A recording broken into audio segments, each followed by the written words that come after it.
Bro. Okay, go. Son of a bitch. You ruined my intro.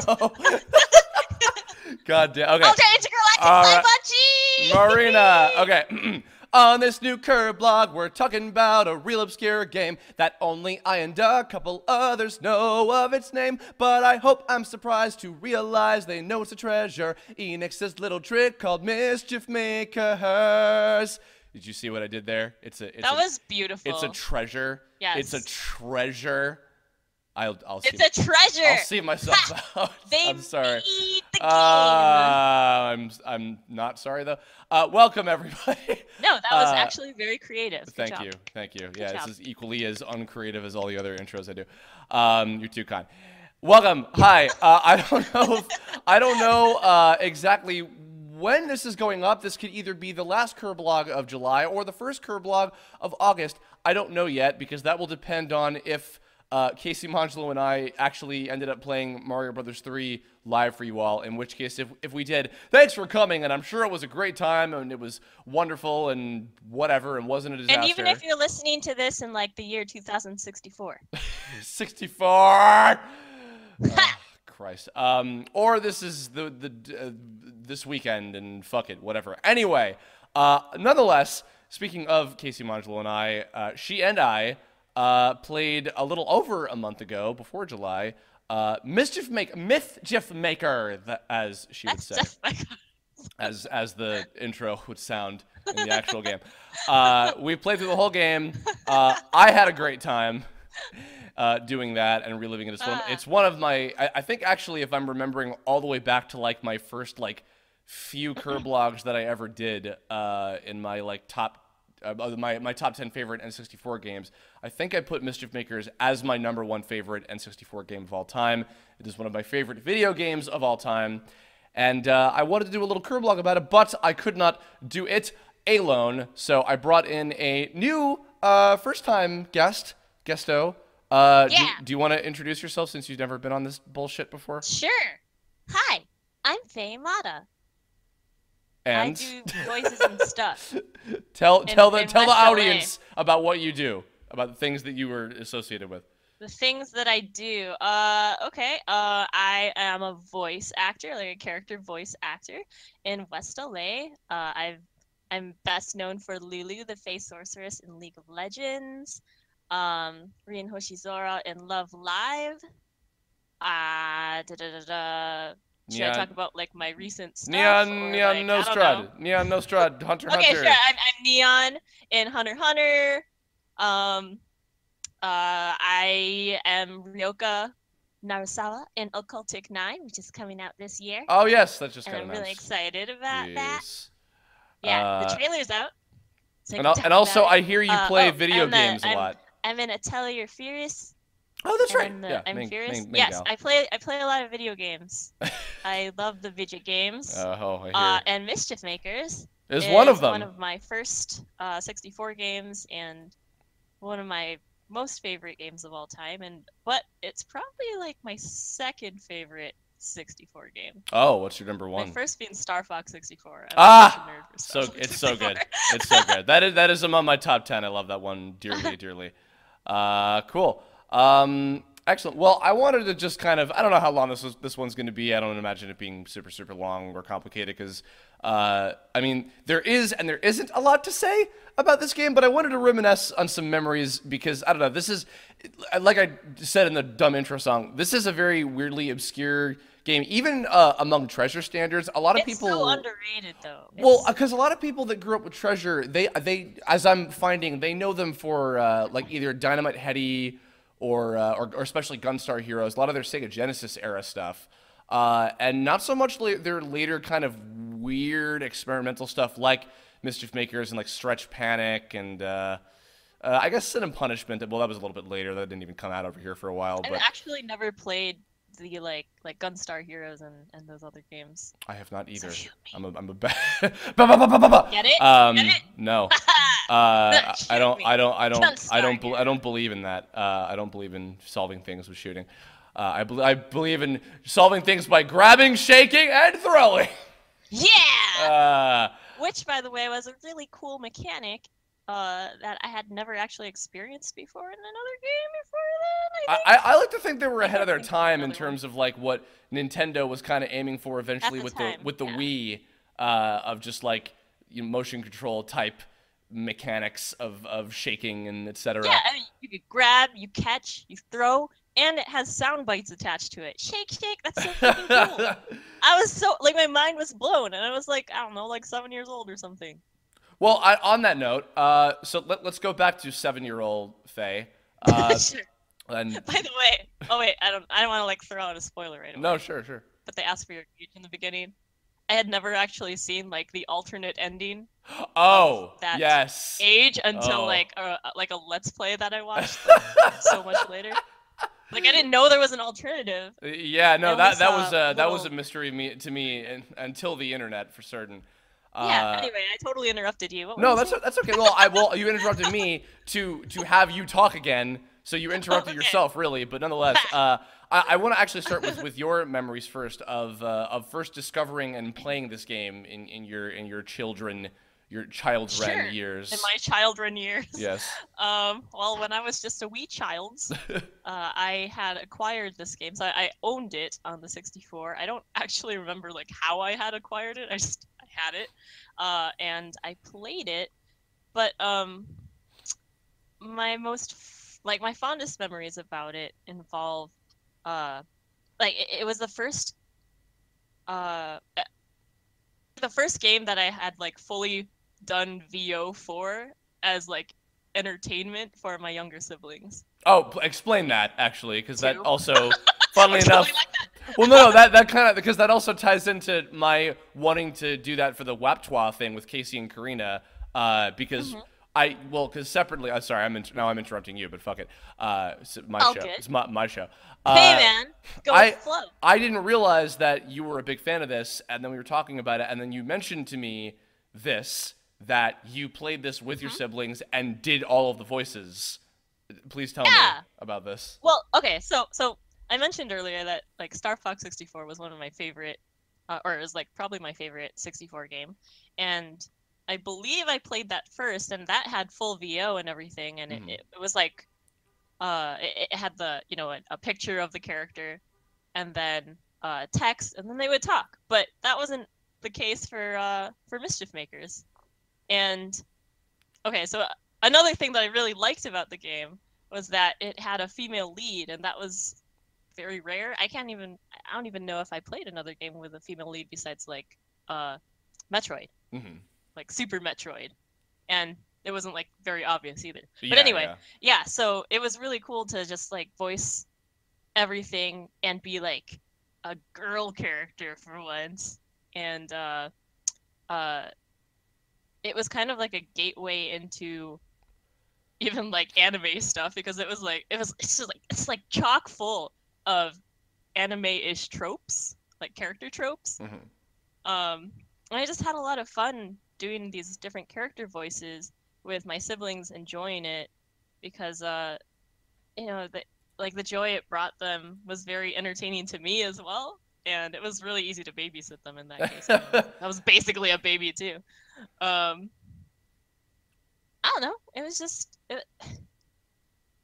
it's like I don't know. I have so many memories with this game where it just makes me well, it just makes me feel happy. It no, makes me feel happy. It's so hard to express. no. That's a good start. I wanted to just kind of begin with just like the origin of discovering it. I remember seeing stuff about this game for the first time. I was a big, I mean, of course, as I'm sure you were, was a big Nintendo fan.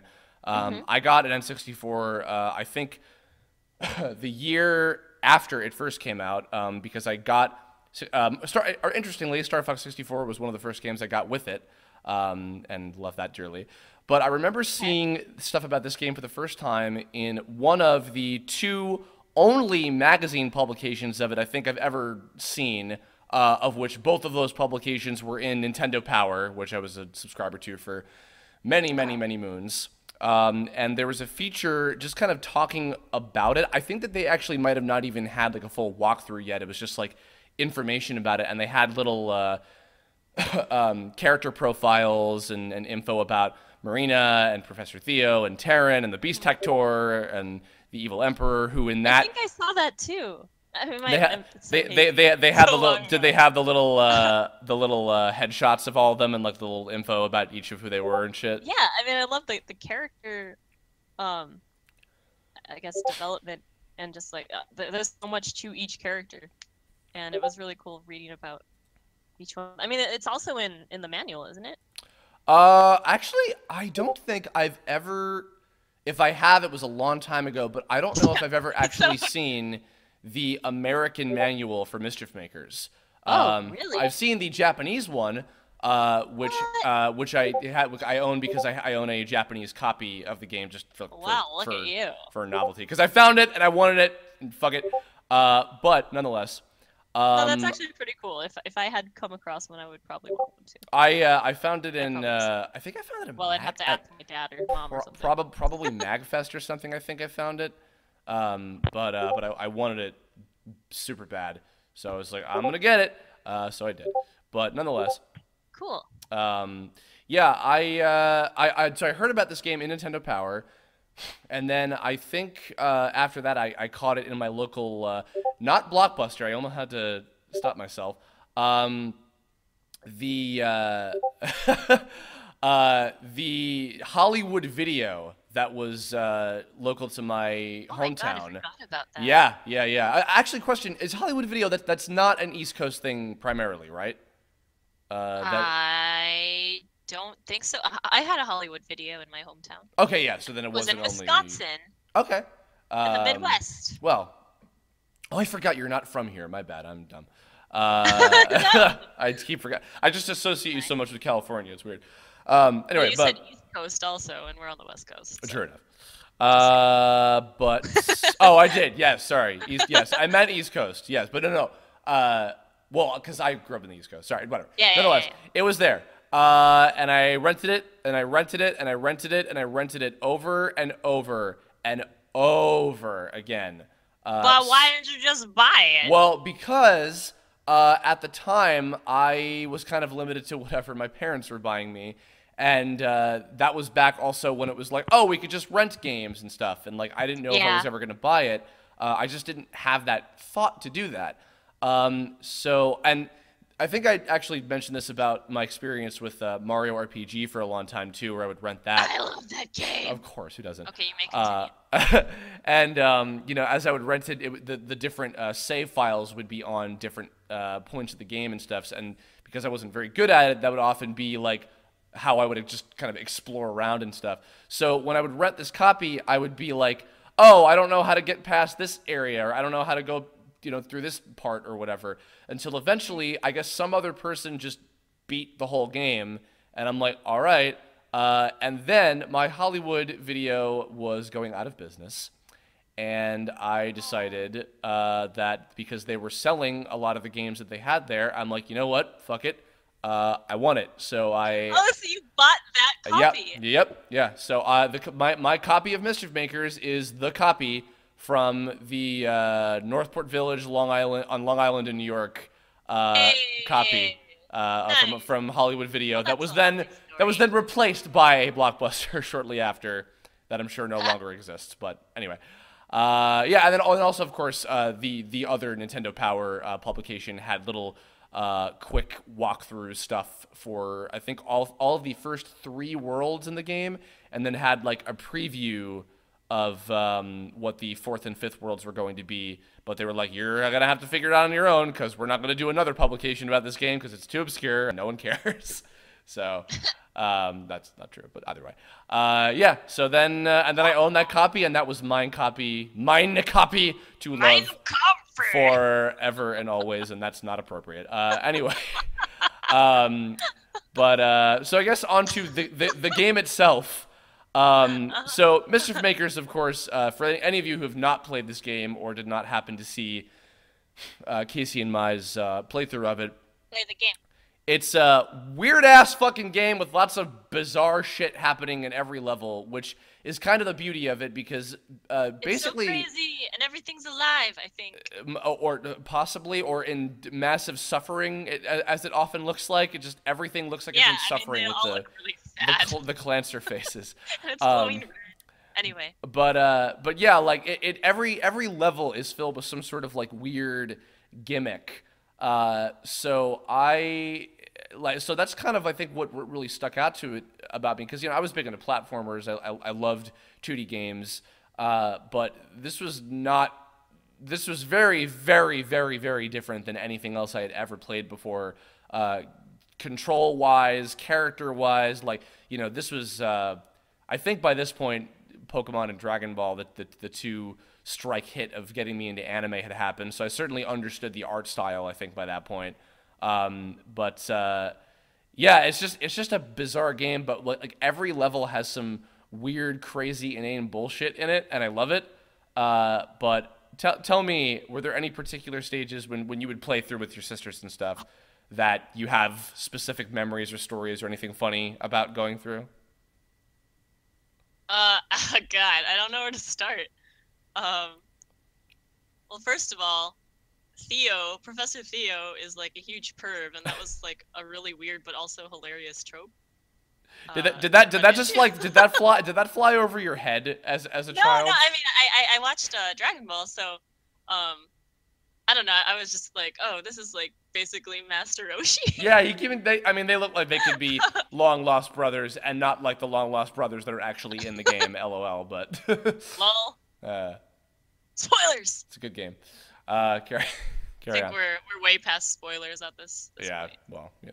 But yeah, I don't know. I thought that just like gameplay wise, the Lunar like Cerberus Alpha transforming boss was like a really, really cool fight, and it was like super unique.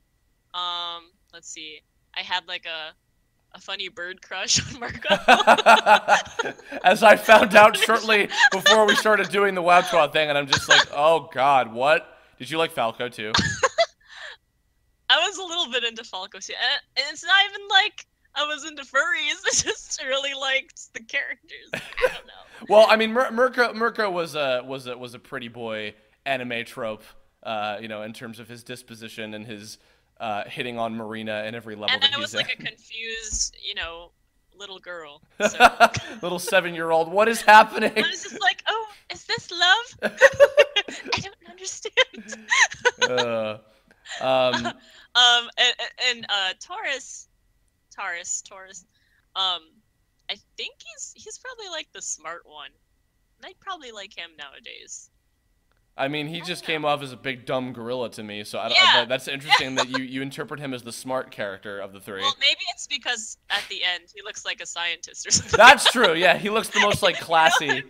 Cause fucking human Lunar and Mirko look like punk asses, but he's like, hello, yes, I'm normal. They look like they're from a boy band or something. Or a street gang from the 80s. Yeah.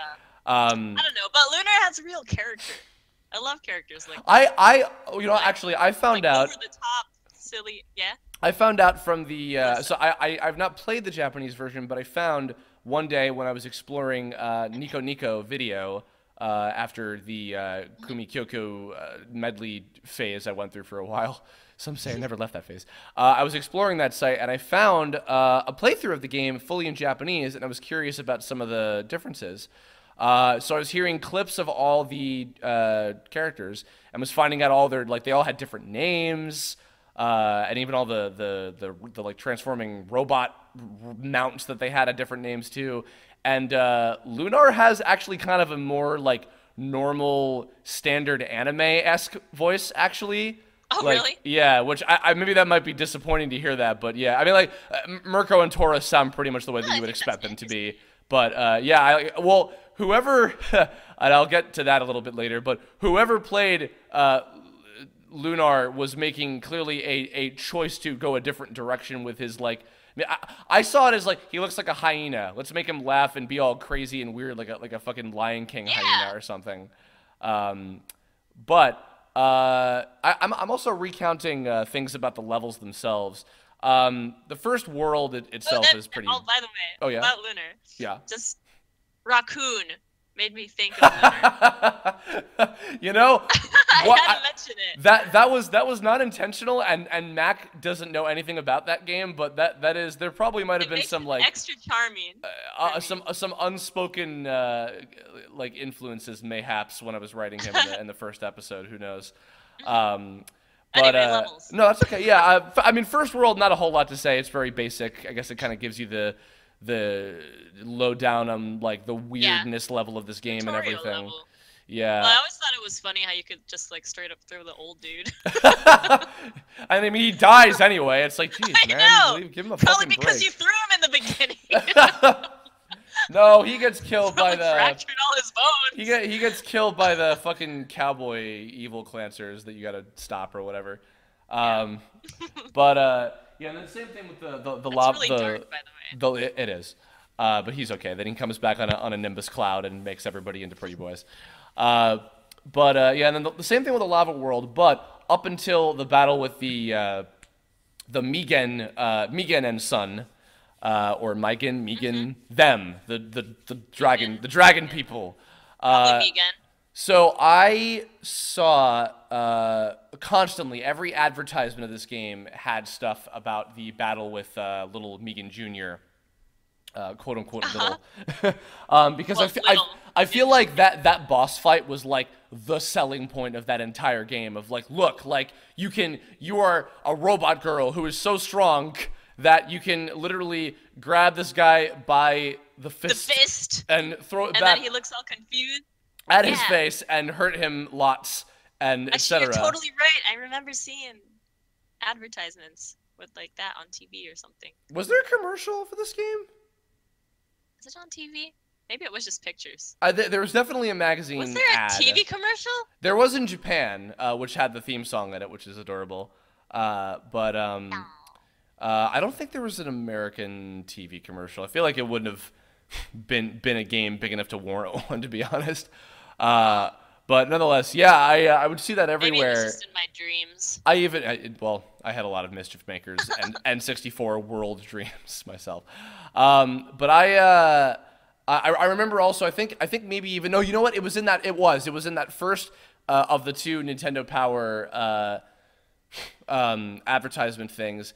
They had a bit about like, move over, Bowser. Megan Jr. is come to town and he's gonna show Marina what's what or something like that. It was something like putting down Bowser as if like Megan was taking his place, and I'm just like, no one can ever take Bowser's place. He's my favorite Nintendo character, but also this game looks awesome and I want it. Give it, please, forever. But, Bowser's an unforgettable character ever since SMR. He's the best, and I love him forever. Anything about those first two worlds, or was it pretty much just the standard like beat the level? For those first two worlds, I don't know. I mean, just the whole idea of collecting a gold gem in each stage and trying to figure that out was cool. That's true. I remember going to World. I don't have much to comment on the worlds themselves. Well, because I'm getting up to specific ones that I have like some angry memories of, actually, such as moving on to the third world. The fucking two in particular, the Snowstorm Maze stage, which is a complete, like, it's just all a puzzle level that is utterly, I had absolutely no idea how to get through any of that shit, and it actually was something, I think I talked about this on the playthrough. That was one of the, I think that might have been one of the first things that I actually called the Nintendo Power Line for information, because this is back when, like, GameFAQs, I don't think I even knew what GameFAQs was. Internet was very minimal, because this is like late 90s I'm talking here. And I didn't know what to do to solve any of these puzzles where you gotta like put the little Clancer kids in the pot to like make the star appear and get out of the fucking level. I'm just like, how do I beat this level? Oh my god, no, you're triggering all the memories. I remember this stage. Yeah, yes. like it's so just like cryptic, and there's not a whole lot in so Clancer. That level to like, that's so Clancer. There's not a whole lot to give you any indication as to what the fuck you're supposed to do. So literally, I think I either called up the hotline. I don't remember if they actually had like a section for like Mischief Makers advice, or if I talked to somebody like in like one of the like not solicitors, what would you call them? The people that would actually work there, like a real agent would actually talk. Yeah. Like you could either listen to like a pre-recorded like to beat this level and to find this magical thing or this secret thing. Yeah. That was a thing. Yeah, well, no, that was the Nintendo Power Line. Yeah. There was either you could listen to a pre-recorded message with information. It's like to learn how to unlock all the secret characters in Smash Brothers, because I would call that from Melee when Melee was coming out, because there was still no internet back then either for me. It's like to learn about how to unlock. I wanted Marina Liteyears for Smash, by the way. Who the fuck didn't? Who the fuck of the 3 people that know this game didn't? Mike Lucas always continues to sing the praises of hoping that would happen, and it never will. But I had to just somebody make a mod, please, for fuck's sake. But I had to call a hotline to get help, and then eventually, then shortly after that, there was the fucking the triathlon, the athletic festival, the day of level, which I was not particularly good at. Oh god, that one. Because most of the events, and I do mean that, because there's like 3 out of the 7 of them are the fucking like several 100-meter dash or whatever, the 100, 200, I was really 400. good at the boost one. I was not, because D-pad, though. I was not good at using the D-pad, and that's faster. It is, and I was not good at tapping it really, really fast. So I literally needed my dad's help to get that gold gem. It took the power of Datafer to get, I believe, what might have been the last gold gem that I needed, or one of the last ones that I needed when I was originally unlocking all of the gold gems for that game the first time around when I was a kid. And then actually, major shout out again to Cyberlink420 of Sonic Paradox, who, when he was visiting a little while before we did the stream, he was very kind enough to help, and he actually is the one who got the gold gem on that level on the new file that I started in this one.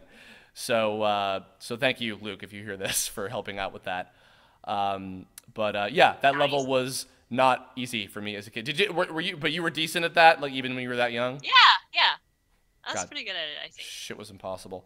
Also, the Lunar Cerberus Alpha fight. I love those fights. Those were just all the best. Yeah, I mean that one I think is the coolest, both in terms of like the way it's executed, like the different phases of it, and also it's not extremely difficult. Yeah, it's so good. And yet, in my not so humble opinion, that is the most difficult gold gem to get in the whole game, is not getting hit during that entire fight. That is, I think it is one of the toughest ones. Yeah, I mean, well, because the other ones, even the other what's it called? The other Beast Tector battles, like getting them with beating them without getting hit, or like doing whatever trick you got to do to get it or whatever. Not nearly as difficult as that one to me, as I was reminded like hours and hours and hours of my life. And yet I 100%ed the whole game in a day, in a single day. As of recent, so World 4, the cave with King Aster. Anything with that one that you remember? Is that when you have to find all the dudes? Yeah, all 7 of the obnoxious children. That was the worst. Yeah, the children. Yeah, that was the worst. I hate that level more than life. I thought it was pretty creative, like throwing a pot through things and then it's creative. Well, no, that's the ghost one. The one with the pot. The one with the pot is the ghost one. There's the other one where you have to collect the kids by killing them all in their like monster forms, which takes like 8 billion fucking years. Right. Oh yeah, that just took forever. Yeah, I hate that. Yeah, I wasn't as fond of the levels where, like a lot of the mechanics, like she boosts and everything, it makes you think you have to play through it really fast. Mm-hmm. So when you have to wait for like a full animation transforming. Yeah, I mean, like, yeah, the quick and easy levels were like, I mean, like, which the majority of the game was that's what made like it's so replayable, because like you could beat the whole game in like a couple hours, not even. But no, it's good times. And I forgot about the transforming kids, but they're just more memorable enemies. Yeah, I Way more mean, memorable. Even uh, Kalina, fucking Kalina. Miracle Ugh. Outer Galactic Android Z, Z. and she had like a whole Sailor Moon transformation. That was Which really was pretty funny. great. Also, playing as And Panda. Terran was a nice surprise. I think. No, you know what? I tell a Yes. lie. I did see the American instruction manual once because I remember in it learning that, oh, there will be a part of the game where you will be playing as Terran. And I'm like, whoa, what, Oh, really? oh, the That's Block Band awesome. stuff, Yeah, yeah. Well, right? no, not even the Black Band stuff. When you actually get to Oh, play as him like normal in one of the yeah. one of the platformer You levels. can do like 3 kicks in the air or something. Yeah, you can jump, and you can do the final blow, the whoosh attack, like the Yeah. uppercut attack. Okay, now before I forget this, I have to tell another little tangent about this. Okay. Okay, Sure. so a lot of people who are like maybe more hardcore fans of my stuff know of Balancing Act, which is like my magnum opus thing that I want to do as like a movie or something someday.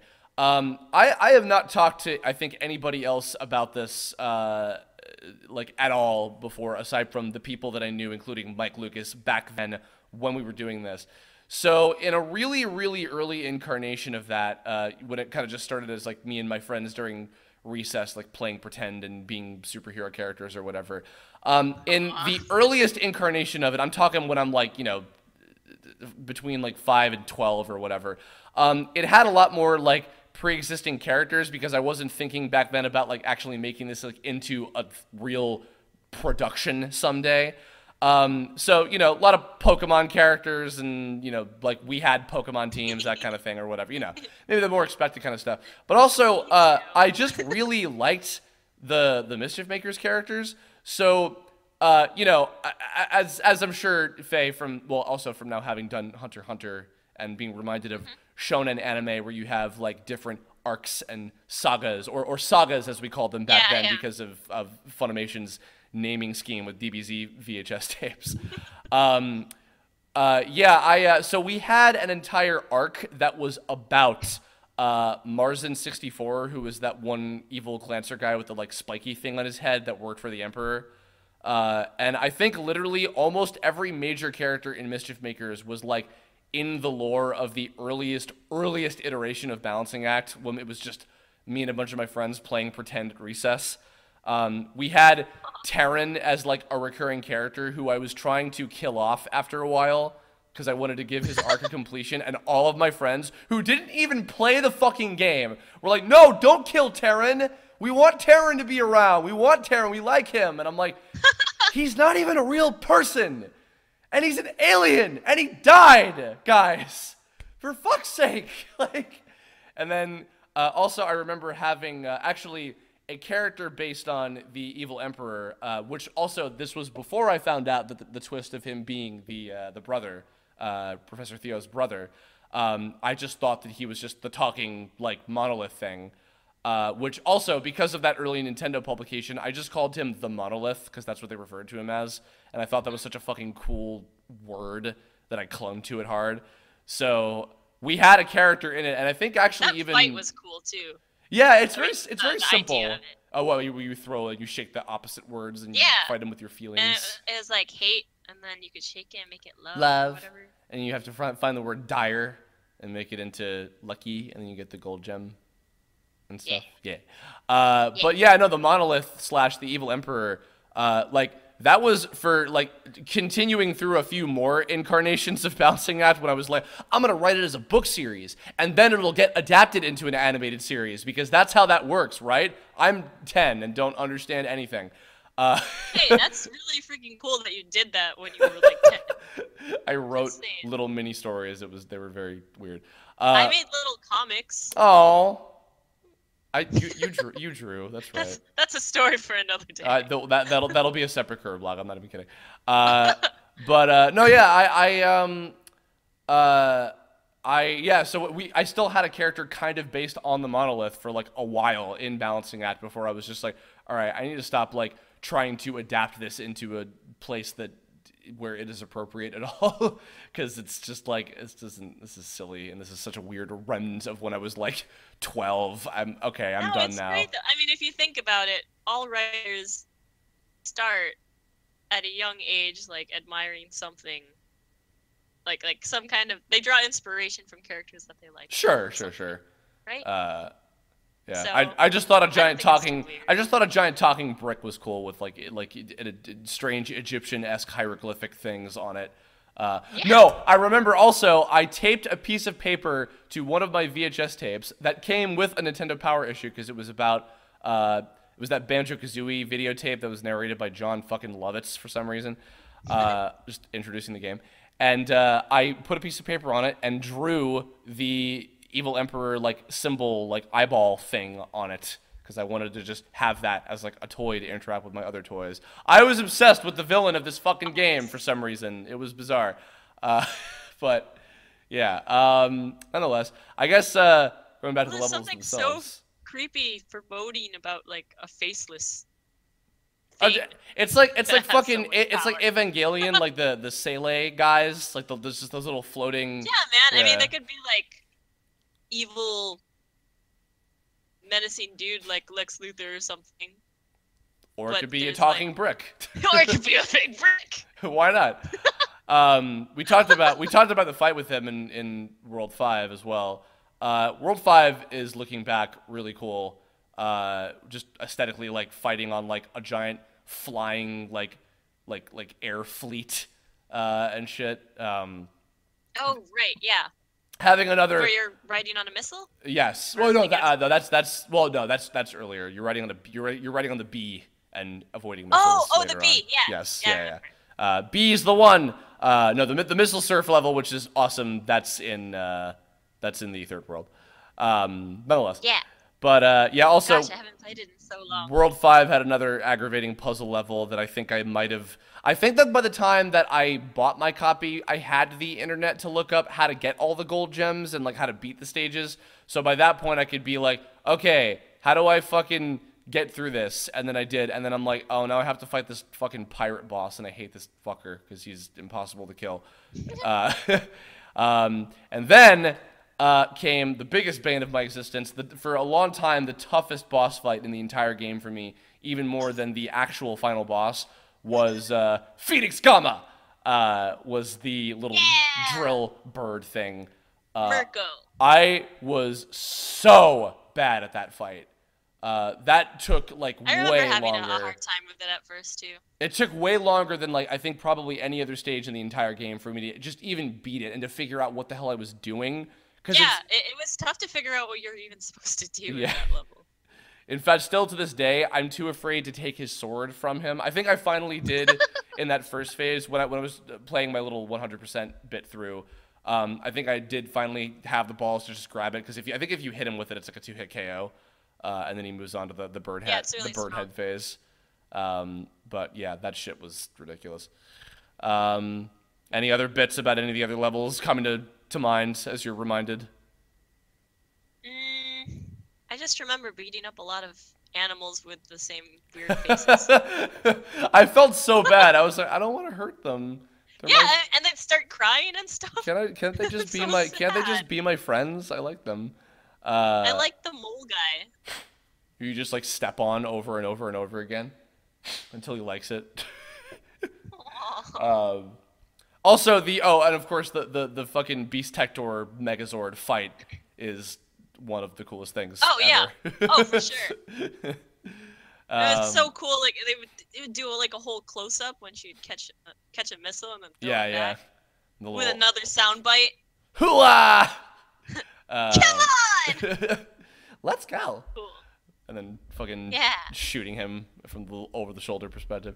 Yeah, let's go. Let's go. The ending bit as well. I gotta say, I think what this game actually might have in terms of uniqueness, possibly over any other game I've ever seen, because I've never seen any other game do this before, like exactly like this. Is having the length of the ending be elongated or shortened, determined by the amount of gold gems that you collected. Oh, right. Yeah. That is such a fucking cool idea that I have never seen anybody else do before. I mean, like we, in we, we have Detroit and other alternate games, endings. Yeah, alternate endings if you completed something. But yeah, the idea of extending the ending cinematic that's really cool. I agree. So had you ever gotten the 100% ending on your I own for the did. game? Oh, okay. Yep. So when you were collecting the gold gems, I think I'm just fishing for if you had the same experience as I did, but when you got like maybe a few more, would you go back and like watch like what would happen next? Yes, I would. I remember for Yeah, a long it was definitely not like going through and doing a whole bunch and then watching it. It was every single one. After every single one, I wanted to see what would Oh my happen. God. I think I mean, tried to go at least back. I think I tried to at least like okay, I'll get like maybe like 2 or 3 more just to like see another like bit of something. But I remember for a long time I think Way too excited. I didn't I think that for a little while I couldn't because I was just bad at getting them. I remember I think I only for a while had as many as to up to when Lunar gets turned back into a human. So for a while I just imagined like what else was going to happen with the other characters, but I didn't know that the others were going to get turned into humans. So for a second I thought, oh, maybe like Lunar was a human and maybe fucking Taurus was a gorilla, like an actual like gorilla, and it turned into a gorilla. And then Mirko just is exactly what he is, and he just like he'll be naked, and they'll be like, "I'm gonna remove your armor so you can finally be free, like the pretty boy that you are, like the nudist bird that you deserve to be." That's why they call him Dr. Smooth. Oh, really? Is that so? Yeah, so I don't know why my mind went to that. He's just all baby smooth down there. Fuck. I don't have anything down there. I have my cloaca. That's disgusting. I'm sorry. I'm not though. Fucking A. Yeah, and then I remember when I did finally get the 100% ending, I don't remember being like super satisfied necessarily. I was happy that Maria got to be a human. That was really cool. Certainly. Also, I mean, the art was kind of jank at the end. Yeah, well, see, okay, and this is not from the like, because she's hotter or whatever, but like the like cute tiny Marina artwork is actually kind of a better design than the like, oh, this is the older one or whatever. Which, Yeah. I don't know. Which I hate to say that because I feel like that fulfills the stereotype of like, oh yeah, old lady, even though she only looked like she was maybe like in her 20s. No, But it was and like just like the art was weird. yeah, I don't know. Well, no, you know what? No, you know what it was? It was because the older version they made her look like she was like a mom, and it was like Maybe. oh hey there, Professor. Oh, I'm holding my hand like this, wah, or whatever, wah. Yeah. But I mean, whatever. I mean, other than that, I did not know about the S rank little extra bit that you get from Professor Theo. Until way later when I think I found like a 100% speed run of the game or something. But nonetheless. Oh, speaking of speed runs, if I'm remembering correctly, don't you know somebody who speed runs this game? Oh yeah, Peaches. I Tell me think about- he might still hold a world record for certain stages, I guess. Okay. I don't know too much about like the speedrun world, but I guess they do it by stages or something. Okay. Like, oh, I'm like I have the fastest time for this specific stage or multiple stages. Well, because that and then game, of course it's like a whole clear time and well, because that game also does have it does keep track of your fastest times for every individual level, which not So every game does. that community did that. Okay. But anyway, yeah, Peaches is a really cool guy. Nice. I used to play Smash with him way back when. Oh, in the Brawl Taunts era. And we around had that a time. similar like, oh my god, what? Whoa, Mischief Makers, know what what? Mischief Makers oh is? my god. Every time I meet someone who knows what Mischief Makers is, Dude, me too. Seriously. I'd be like so surprised that they even know what it is. Yeah. Well, no, fucking like, well, that was what was nice was that when we did the playthrough and there were actually a lot of people that like had seen the game before and they're like, oh my god, other people know. I actually, you know what? I might maybe still do this someday. I thought about for an April Fool's joke one year. In fact, I think I even considered maybe doing it like in the last couple of years, but I had other things come up. I would never want to do like a video game like review show, like a video game nerd type thing, because I just am no good at that shit. But I thought it would be funny to do like a kind of tongue-in-cheek, like intentionally shitty one of Mischief Makers, because there's not even really any like Mischief Makers like game reviews. Like there's a couple people that have done them, but not very many. Like there's just not a whole lot of presence of this game, even like on YouTube either by like anyone.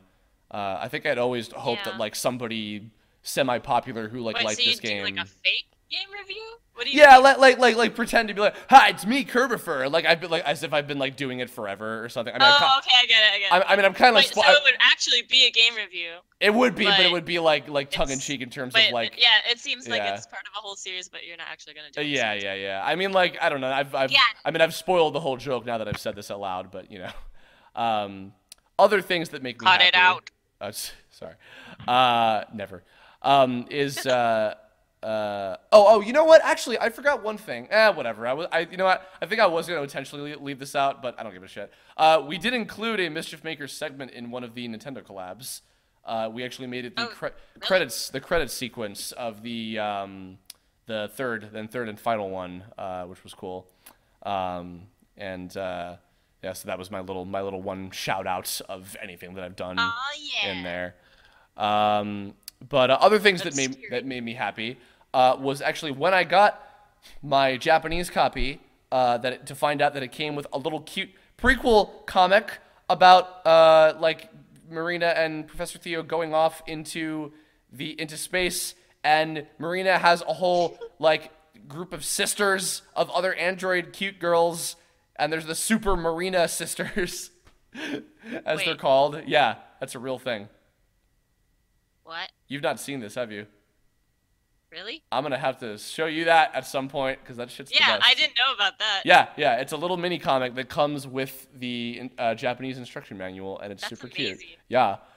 In fact, actually, I was hoping to see. Well, didn't Professor Theo build her to be like his maid or something? Yeah, she's a super maid robo. He's like a maid robot, right? Maid, so it's just other super maid robo. Yeah. Yeah, I actually wanted to see about getting it translated and doing a little comic dub of it or something. Like before we did the WAP12 thing, I wanted. Well, now that we've done the game already, it's like there's no point really. But we were thinking about doing that at one point. There's always a point. Like just doing it. There's always a point. Like making me personally happy, fulfilling my needs. But. That's not what I said, but yeah, that's another one. That's another thing. That's another way. That's another way. And on the note of the speed runs, I forget how many AGD or SGD queues it was ago, but another gentleman by the name of Jackifer. The proposal! It was so cute. Oh my god. It was adorable. Jackifer speed ran. I was watching it in real time. He speed ran the game, did an awesome job, broke the shit out of the game. Like, beyond my wildest comprehension. I'm just like, god damn, this guy's good at this fucking game. And then fucking, he proposed and got married, and it was so cute. And that's awesome. And Jackifer, if you ever hear this, that was one of the coolest proposals. I have hiccups. Sorry. Also, like, the best part about it is it was, like, freaking frame perfect. Yeah, yeah. It's in the middle of the ending. Like, right before he had to do that little thing where he, like, grabs Terran and shakes the last gem out of him or whatever. No, gets the last little prompt or whatever. Yeah, like, go get her. Yeah. Right? Yeah, It's so perfect. It was perfectly timed. Tears. Right before that, and I'm just like, my god. Oh, what a Dr. Smooth life. He had it all. What a Dr. Smooth life. I did it. I'm good. I win forever. Jesus H. Christ. But yeah, that was super cool. Any other? I have one more thing I want to share, but any other little quick things that other stories or memories or anything you can remember? Well, oh God, I mean, I could actually talk about this forever. But, please, no. I've been talking forever. Something that came to mind was actually that Terran. Now that I look back at it, was not that interesting of a character, personally. I think he was just the generic anime hero guy. Yeah, but I realized it was actually pretty clever because he's like a solid dude, and he kind of exists to make every other character, including Marina, be way more interesting. In my opinion. Yeah. I mean, well, also his little cute he had his thing. Like he would transform into Blockman and stuff, but other than that, like, I don't know. I did like his personalities. I did like his little cute thing at the end where he was like, "No, I'm not your true brother. I was just tasked to look after you, but I love you as my sister anyway." And I'm like, "Oh." Yeah, I ship them. They're cute. They're not really. No, ew, God, they're like brother and sister. Why? Don't ship that. But they're not really. But shut up, though. My Ew. computer's dying. Ugh, God, you and your forbidden fruit ships. Christ. Anyway. I don't ship things often. Okay. But when I think about it, when I do, it's always got to be incestual. So much about each other, but they're also not related. But maybe they've loved each other all along and stuff. And then they have really hot Clancer sex, and Casey goes. No, I didn't say that at all. By the way, I know that shake, shake. Oh. Sorry. No, Casey, if you ever good night, everybody. Yeah, no, well, at this rate. Casey, I don't know if you ever hear this, I'm sorry and I love you. I know that Casey didn't have the greatest time in the world because I made her voice all of the Clancers and made her job very difficult when we did the WAP2WAP playthrough. But the one victory I get from her voicing all the Clancers in that playthrough is that we got the humping sound effect from when they talk to you. Because they look like they're humping the fucking air. Why do they do that? Yeah, it's hilarious. Oh, you know what? Actually, I think... Oh, I forgot about this. Your default animation is just, like, gyrating. I met the Continue guys. If any of you guys are fans of Continue show, I met them because of this game, because I offered to go visit Philly and play it with them on their show, and that's how I got to become friends with Paul, Nick, and Josh, and they're lovely guys.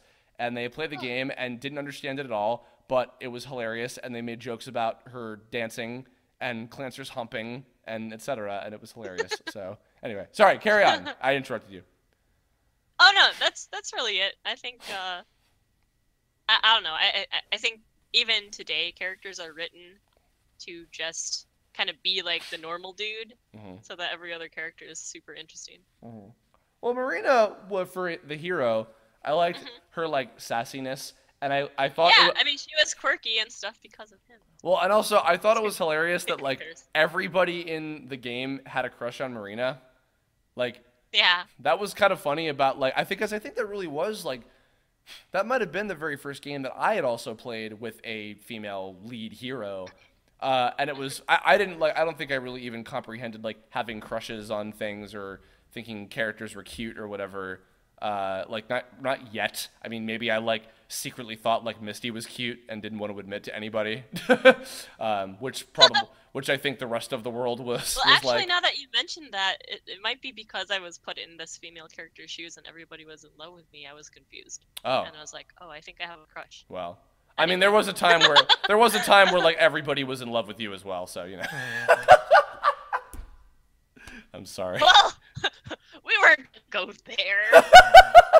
Do you want me to cut that? Do you want me to cut that? It's whatever. Okay. Oh, sorry. No, it's fine. Okay. It's actually kind of funny. Just that. Excellent timing. Good job. Yeah, good.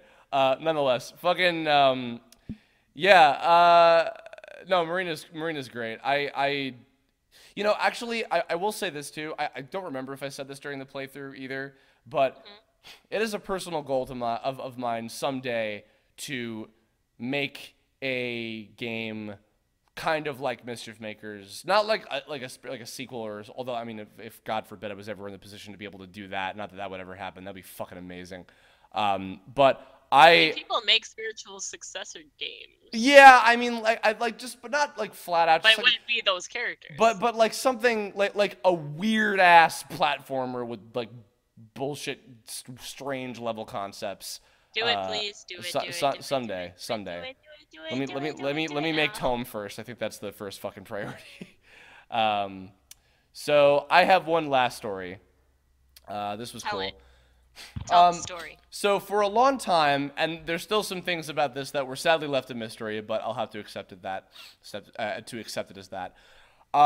So I wondered in my later years, as I became very, very, very fascinated with voiceover in all the stuff that I followed, and now that I do it for a living, I always wondered, You know, I wonder who the fuck the people were that did the voices for Mischief Makers.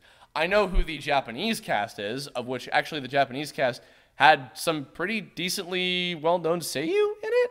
I think Okay. I think Taurus, who's called Goliath in the Japanese, I think he's played by the guy who does Solid Snake in Japan, if I'm remembering correctly. Whoa. Yeah. That's neat. So, but I was like, who are the English actors? Because there's no credits for any like. You know? Well, I don't, but because I was curious, of like, there's no credits for any of them in like the sound design or anything, and the only English credits were the localization stuff. So I looked it up and I saw that there were two guys, Christian Phillips and Hiro Nakamura. Hiro Nakamura, I found out later, was one of the guys that actually worked on, I believe, naming most of the first generation Pokemon for the English version of the series. Yeah. And so he did a lot of localization for Nintendo, and so did Christian Phillips. So I was like, you know what, maybe I can find him. And I managed to find Christian Phillips on Twitter. So after we finished the WAP2A playthrough, I linked it to him, and I said, hey, I don't know if you remember working on this game like 20 years ago, but myself and some voiceover actor friends of mine played through the whole thing and did voices, and we had a good time, and just wanted to know that I love this game, and thanks for doing a good job on it, because he was the only like developer on the game that I had access to. And he actually responded and said, dude, oh my god, I remember working on this. This was so long ago. I loved this game. It was really cool. Thanks so much for reminding me. I don't know how much of the video that he actually watched of that playthrough and everything. That's so cool. But he actually responded. I'm also and really impressed that you fit all that in a tweet. I mean, I think it was over the course of a couple tweets, but and then after he responded, I was like, I am incredibly curious, by the way, who did the voices in this game? And he's like, oh, it was me and a couple other people that I hired from Seattle. So No way. yeah, which makes sense because that's, you know, that was where they did a lot of the first party Nintendo game voices. Yeah, yeah. Where they did that's so cool. Mario and Star Fox and a lot of that stuff. I was like, do you remember? He said, I don't, unfortunately. And I was like, do you remember who you voiced? And I'm like, I should probably just leave that a mystery. Really? Yeah. Yeah. I gotta find this. Just link it to me sometime. Well, yeah. If I ever run into him at like a convention or something, like if I run into him at like fucking E3 or something, I will maybe beg and plead with him, like, please, I gotta know who you voiced in this game. And it's the only way. It's the like only way. Jumanji. Yeah. But otherwise, yeah, I mean, like, I could do detective work, but I'm just like, there's no point in figuring it out, fucking whatever. But yeah, so that was a nice little kind of full circle to my involvement with the game and everything, and enjoying it and shit. So I love the game. I love it so. I wish there were more like it. But I have fond memories, and will continue to enjoy playing this game forever into the future. So yeah. Anyway. I want to play it again now. Yeah. Well, you want my copy? I have it. That's very dangerous, sir. Well, I almost lost mine before, so thankfully I did not. But I guess that's gonna do it. Faye, thanks for joining. Of course, anytime. Letting me rave about this shit. Thank you Of for course. inviting me on. Yeah. I guess as we're kind of as we're kind of winding down, is there anything that you would like to plug? Any of your social media stuff or things happening soon that you want to talk about or anything? Plug. Sure. You can follow me on Twitter at Princess Aura. That's AURA. Let's see. I don't know. A couple stuff have come out. Crusaders of Light. It's a mobile game. Nice. Like bunch of characters in that. Did that come out? It's kind of cool because like it's like WoW, but it's on mobile. But did that come out? Yeah, it came out. I am in that also. You're in it too, right? Yeah. For sure. Yeah. Yeah, that was fun. Yeah. You can hear me like right in the beginning as one of the succubuses. Oh shit! I remember there's like one character I downloaded it. I really want to run into this one character I voiced that was like a huge like fish lady with like a voice from like like Roz from Monsters Inc. Anyway, Ah, yeah, I don't remember the names, but I did so many voices in that game, and it was so much fun. that's awesome. Anyway, Crusaders of Light. Yeah. Check it out. That just came out. And League of Legends Pentakill stuff recently came out, and I did some stuff in that. So, actually, I'm not sure if the thing I'm talking about in particular is out yet, so I'm not going to talk about that exactly. But look out for that Pentakill promo stuff. Cool. That's all. Yay! And Hunter x Hunter is continuing to air in Toonami every Yes. week with Hunter x little, Hunter. with little Neon. I With hear Neon, I hear who's cool. kind of a brat. Yeah. She's all right. She doesn't know what the hell she's doing. Also, her dad's an asshole. So, you know. Also, your dad is Jet from fucking Cowboy Bebop, which is cool. So. No big deal. Yeah, you know, whatever. Oh, I'm another character in Hunter x Hunter, but I forgot her name. Oh, whoopsie. Is she in the Greed She's Islands? upcoming. She's Oh, okay, upcoming, cool. yeah. I will keep an ear out for her in the Greed Island arc, airing now on Toonami. In fact, it'll be possibly either airing tonight or will have already been airing, depending on what day this comes out. Fuck it, whatever. Anyway, Faye, Yeah. thank you. Thank you so And much. look out for Occultic Night. Yes, Occulted 9, coming soon. Directed by the lovely, talented, beautiful Chris Kaysen, who I worked with on Mob Psycho, who's great. I love him and shit. Yeah. He's wonderful. Cool. And so are you. Oh, shut Thank the you fuck so up. much. Don't, though. Thank you. Awesome. Everybody, in the comments below, if you actually made it this far, clearly you must be a Mischief Makers fan, or have become a new Mischief Makers fan after watching our WebTwa playthrough of it. Leave a comment about your memories of Mischief Makers. Or, I don't know, moments of liking Faye's work in something, mayhaps. I'm background music. I'm on an infinite time loop. Okay, we're done. Bye, everybody. See ya. You should just cut it off there. Like, da-da-da-da-da-da-da. Da da da da da da da da da da da.